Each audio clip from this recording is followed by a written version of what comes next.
Aujourd'hui, on s'attaque à une question touchy, une question qui est pourtant primordiale dans les équipes commerciales, en B2B, en particulier en SaaS. C'est comment structurer, comment concevoir un processus de vente qui soit performant. Un processus de vente fluide, ingénieux, bien pensé, c'est sans doute l'une des armes les plus puissantes que vous pourriez avoir pour gagner plus d'affaires, structurer votre équipe et donner des directives claires et les rendre autonomes. Il y a trop d'entreprises qui pensent qu'elles ont un excellent processus de vente, en fait qui ne se rendent pas compte de à quoi ça sert et comment ça se construit. Du coup, ils n'ont pas les résultats attendus et ils cherchent ailleurs le problème qui est devant leur nez. Donc aujourd'hui, vraiment, on va creuser, on va regarder en profondeur comment vous pouvez auditer votre propre processus de vente et puis trouver des pistes aussi pour l'améliorer. La première chose à retenir, c'est qu'un processus de vente, ça n'est que le reflet d'un processus d'achat. Aujourd'hui, les acheteurs, ils sont de plus en plus autonomes. Il y a d'ailleurs 70% de la décision d'achat qui se fait sans vous. Elle se fait par Internet, elle se fait en discutant avec des personnes qui ont déjà utilisé votre logiciel, avec des collègues. Vous n'êtes plus dans la boucle dans 70% des cas parce que les acheteurs, ils ont envie d'être autonomes, ils ont envie d'avancer dans leur processus d'achat. Donc, si votre processus de vente, il permet à un acheteur d'avancer dans sa réflexion et d'avancer dans sa processus d'achat, vous avez plus de chances de gagner et ce sera un bon processus de vente.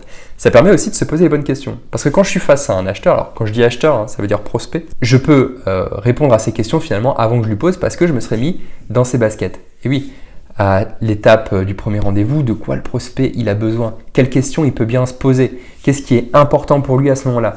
Et moi, mon job dans le processus, c'est d'implémenter ces choses qui sont importantes pour lui, de prévoir, de les évoquer. Pour qu'il se sente compris, pour qu'il se sente face à un professionnel, qu'il se sente guidé et qu'enfin, il y ait quelqu'un qui lui apporte ce qu'il demande. Et ça, c'est hyper important. Et le point de différenciation, il va commencer ici. Donc, quand vous faites votre processus de vente, essayez de réfléchir processus d'achat, à quelle étape est mon prospect à ce moment-là, de quoi il a besoin, quelles questions il se pose, de quels documents il a envie. Et ça va vous permettre de comprendre ce que vous allez pouvoir répondre en face. Le job d'un bon commercial, c'est d'aider un acheteur à acheter. C'est d'aider un prospect à acheter. Donc, le job d'un bon processus de vente, c'est de permettre d'acheter parce qu'il n'y a pas de vente sans achat. Il ne faut jamais oublier ça. Verba volent, scripta manent, les paroles s'envolent, les écrits restent. C'est le deuxième conseil que je vous donne, c'est de formaliser votre processus d'achat. C'est un lapsus, votre processus de vente, et de faire en sorte finalement qu'il soit autoporteur. Pourquoi c'est important ? Parce que souvent le processus de vente, il est implicite. Je rencontre beaucoup d'entreprises dans lesquelles si je lui dis « Ah, c'est quoi ton processus de vente ?» il va me le dire. Si je lui dis « Montre-le-moi », le dirigeant, il n'est pas capable de le faire. Le leader commercial, il n'est pas capable de montrer son processus de vente. Le problème avec ça, c'est que finalement, le savoir et le processus se transfèrent dans le ciel, dans l'air, à la parole. Et si le commercial n'agit pas correctement ou s'il ne respecte pas exactement le processus, on n'a pas de cadre de référence pour l'aider, pour le recadrer et le mettre à la bonne voie. Et puis surtout, c'est impossible de retenir par cœur quelque chose qu'on ne peut même pas lire, qu'on ne peut pas toucher. C'est extrêmement long et vous ne voulez pas que ça mette 1 an, 2 ans à ce que quelqu'un s'approprie un processus de vente. Donc le formaliser, ça permet une appropriation plus rapide, ça permet un cadre, un vrai référentiel. Si quelqu'un sort du processus, on peut se référer au document formalisé pour l'aider à s'y remettre et lui expliquer pourquoi. C'est tout l'intérêt d'un processus formalisé, donc faites cet effort. Prendre, ça peut être une slide PowerPoint, un Word, ce que vous voulez, ça peut être fait à la main, mais formalisez chaque étape du processus de vente, ce que vous attendez des personnes à chacune des étapes, ce que vous attendez des commerciaux.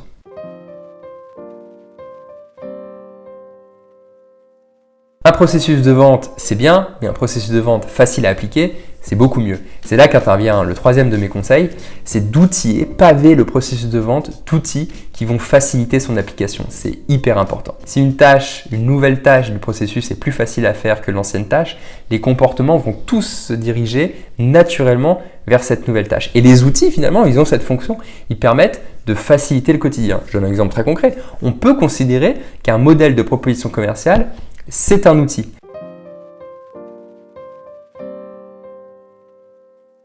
Le quatrième conseil que je veux vous donner pour réussir à faire un processus de vente B2B qui soit hyper performant, c'est de tenir compte de l'avis de vos commerciaux. Vos commerciaux, c'est une mine d'or. Ils sont sur le terrain tous les jours. Ils ont leurs propres avis sur ce qu'on peut faire ou ce qu'on ne peut pas faire. Et ça va vous aider à enrichir un processus de vente qui soit hyper performant. La deuxième raison pour laquelle il faut tenir compte de leur avis, c'est que c'est toujours plus facile d'adopter quelque chose, une décision à laquelle on a participé, que quelque chose qui nous a été imposé, pour lequel on n'a pas été consulté. Il y a cette citation en anglais qui dit « When they change it, they own it ». C'est exactement ça l'idée aussi, c'est de permettre aux commerciaux d'influer sur le processus de vente que vous construisez pour en améliorer l'adoption et finalement être sûr qu'il soit respecté. La cinquième chose qui est hyper importante pour faire un bon processus de vente B2B, c'est de baser les éléments d'avancement dans le processus sur des faits qui soient objectifs, sur des appréciations qui soient objectives. Pourquoi je dis ça? Vous avez tous été dans des réunions commerciales où les commerciaux vous disent oui, lui c'est bon, on va le signer, il a adoré la démo, je mets 80%, ça va bien se passer. Bon ça, c'est au doigt mouillé. Finalement, c'est l'appréciation complètement subjective du commercial à laquelle vous vous remettez pour savoir si vous allez signer ou pas. Ça peut plus durer. Donc, à chaque étape du processus de vente, pour savoir si on passe à la suite, vous allez vous baser sur des choses qui sont rationnelles, qui sont objectives. Je vous donne un exemple. Est-ce que le prospect vous a partagé un de ses objectifs chiffrés sur lesquels il s'appuie pour vouloir changer de solution? Ça, c'est quelque chose qui n'est pas discutable. Soit vous avez un email ou un meeting sur lequel vous avez pu renseigner ce type d'informations et alors on est sur un critère rationnel et on peut avancer, soit vous ne l'avez pas et vous devez vous efforcer de creuser pour obtenir cette information. Mais se baser simplement sur un sentiment, sur un ressenti, ce n'est plus possible dans un bon processus de vente parce que ça fausse les prévisions, parce que ça peut nous faire voir les choses beaucoup plus belles qu'elles ne sont, ça peut nous tromper et ça peut finalement nous faire perdre la vente. Donc utilisez des critères objectifs pour aller d'étape en étape, ce que moi j'appelle des triggers. Quand ça arrive, alors on peut passer à l'étape d'après. Donc vos triggers d'étape de processus de vente doivent être basés sur des faits objectifs. Je peux vous en donner un autre. Un fait objectif, c'est le prospect m'a formalisé son désir de poursuivre l'évaluation de notre solution. On pourrait utiliser ça. Alors il y en a beaucoup d'autres et ça va être spécifique à votre processus de vente, mais retenez que ces pistes-là, ces triggers, ils doivent être vérifiable. Ça peut être un email, ça peut être ce qui s'est passé pendant une réunion. En tout cas, ça va être auditable par n'importe qui dans l'entreprise pour comprendre si oui ou non le prospect est dans la bonne étape du processus de vente.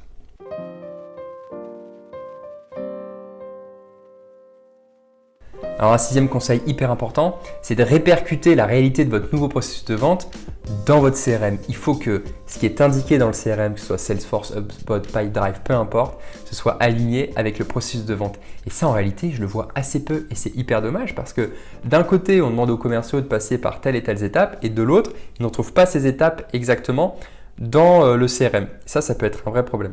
Finalement, il y a 3 raisons pour lesquelles ça peut être un problème. La première chose, c'est que la structuration du CRM, c'est ce que le commercial a tous les jours devant les yeux et finalement, ça participe à structurer son mode opératoire, à structurer sa pensée. Donc, généralement, entre un processus de vente dans un document sur le serveur et un CRM, c'est le CRM qui va gagner. La deuxième chose, c'est que ça permet d'instaurer une cohérence et un vocabulaire commun dans toute l'équipe. Le vocabulaire qui va être dans le CRM, c'est le même qu'il y a dans le processus de vente. Quand on parle d'un MQL, tout le monde sait ce que c'est. Quand on parle d'un SQL, c'est la même chose. Ça va être au bon endroit.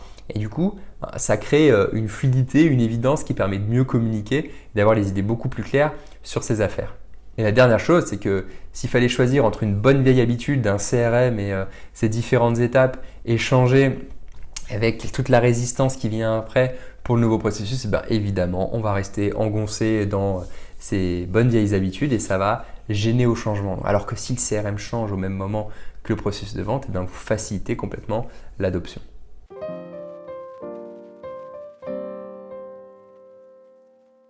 Alors, le 5e conseil que je vous donne, il est tout simple et il est évident, mais utilisez le processus de vente dès l'onboarding d'un nouvel arrivant, d'un nouveau sales. Ça va l'aider à comprendre d'emblée de quoi il s'agit, de savoir ce qu'il faut qu'il apprenne, les méthodes qu'il doit maîtriser. Ça va lui permettre d'avoir une vue globale sur ce qu'on va attendre de lui, peut-être même ses responsabilités à chaque étape du processus. Je rajoute en bonus une chose, c'est que le processus de vente formalisé, c'est quand même un super outil de recrutement. On l'a dit tout à l'heure, mais si vous êtes capable de montrer votre processus de vente précis, propre, bien formalisé, expliqué en entretien, ça va montrer aux commerciaux les stades de maturité auxquels vous êtes et ça, c'est très séduisant. Quand on est commercial, on a envie d'aller dans une structure qui est plutôt mature, qui sait où elle met les pieds, qui a eu une réflexion un peu intelligente sur la manière dont elle vendait Et donc ça peut faire la différence entre vous et une autre société au moment où le candidat fera son choix, parce qu'on sait qu'en ce moment, c'est extrêmement compliqué de recruter de bons commerciaux.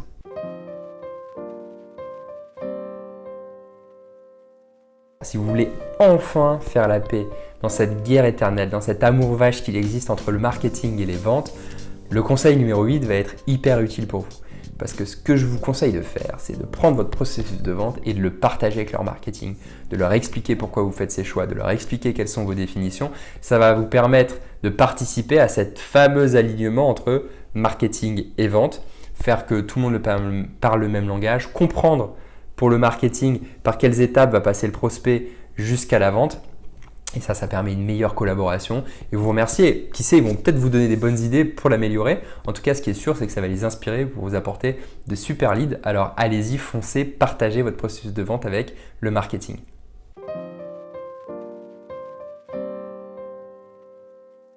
Conseil numéro 9, il est évident, mais votre processus de vente, il a beau être aussi beau et aussi bon que vous voulez, s'il n'est pas respecté par les équipes, ça va poser problème. Donc mon conseil, c'est de faire en sorte qu'il soit respecté par les équipes. On a vu plein de manières dans cette vidéo pour que ce soit le cas. Donc essayez de vous en inspirer. Et peut-être posez-vous la question de pourquoi, à l'heure actuelle, si jamais c'est votre cas, les équipes ne respectent pas le processus qui est en place. Et à cela, moi, je vois 3 possibilités. La première, c'est que peut-être que les équipes ne comprennent pas l'intérêt du processus de vente que vous avez mis en place. Peut-être qu'ils ne comprennent pas à quoi ça sert.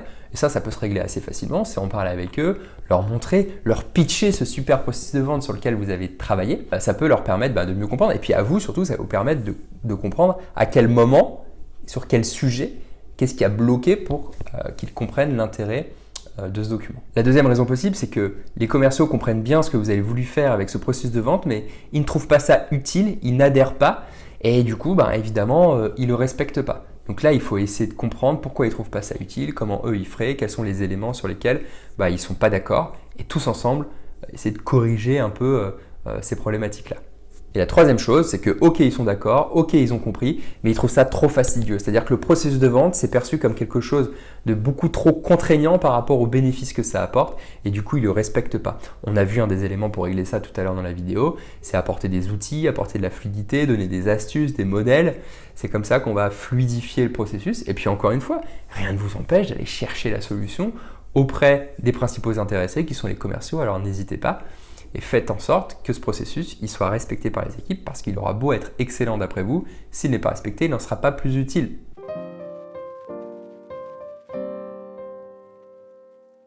Mon dernier conseil, évidemment, et ça s'applique à beaucoup de choses, c'est qu'un bon processus de vente, c'est un processus qui est tenu à jour. Il va falloir tenir ce processus de vente B2B à jour parce que votre société va évoluer, les méthodologies en interne vont évoluer, les outils, les idées des commerciaux. Et si le processus de vente n'avance pas en même temps que ces nouvelles implémentations, eh bien, vous allez passer à côté d'une partie de la valeur et finalement, à terme, il y aura de la déperdition. C'est dommage. Et en plus, on le sait bien, il vaut mieux faire les mises à jour un petit peu au fur et à mesure qu'un jour devoir reprendre ce chantier énorme de mettre à jour le processus de vente dont personne ne va absolument s'occuper. Ça va rendre la chose fastidieuse, donc faites-en une règle, nouveauté de fonctionnement de l'équipe, mise à jour du processus de vente. Vous pouvez même attribuer cette responsabilité à quelqu'un dans l'équipe. C'est quelque chose qui est plutôt valorisant, ça ne prend pas beaucoup de temps et ça permet vraiment d'avoir un owner et de déléguer cette fonction de mise à jour du processus de vente à quelqu'un, ça vous fera gagner du temps. Alors si je résume ces 10 conseils, le premier c'est de centrer votre processus de vente sur l'acheteur, de faire de ce processus de vente un processus d'achat. Le deuxième c'est de le formaliser et de le rendre autoporteur. Oui, le processus de vente il doit pouvoir se voir, il doit pouvoir se comprendre sans explication. La troisième chose, le troisième conseil pour avoir un bon processus de vente en B2B, c'est de le paver d'outils. C'est pour une demande, pour une fonction, pour une étape du processus de vente, avoir un ou plusieurs outils pour aider les commerciaux à le respecter. Ces outils, ça peut être un modèle, ça peut être un logiciel, ça peut être un script, ça peut être une formation, à vous de voir. Mais l'outil, c'est tout ce qui va aider le commercial à faire ce qu'on lui demande finalement dans le processus de vente. Quatrième chose, il intègre l'avis des commerciaux, laissez-leur la parole et vous verrez qu'en participant à cette décision, il y aura une facilité d'adoption aussi derrière. La cinquième chose, c'est que ça s'appuie sur des critères objectifs. Ne laissez pas vos commerciaux décider d'une prédiction au doigt mouillé. Il faut qu'on se rebase sur des choses rationnelles pour décider de l'avenir, du potentiel ou non d'une affaire, d'un business. La sixième chose, c'est qu'il est répercuté dans le CRM. Si vous avez d'un côté un processus et de l'autre des étapes de CRM qui ne sont pas les mêmes, évidemment c'est confusant, ça ne va pas permettre un bon respect et ça ne va pas maximiser en fait le potentiel de ce que peut apporter un processus de vente en B2B. La septième chose, c'est qu'il va être introduit dès l'onboarding. Le processus de vente bien construit, c'est une arme fatale dans l'accélération de l'onboarding de vos nouveaux arrivants. C'est aussi une manière de le structurer. On va voir étape par étape ce que tu as à faire en fonction de l'avancée du prospect dans le processus de vente. C'est hyper intéressant et c'est une manière très structurée d'accélérer l'onboarding. La huitième chose, c'est de partager ce processus avec le marketing. Il vous en sera reconnaissant et ça va permettre une meilleure collaboration.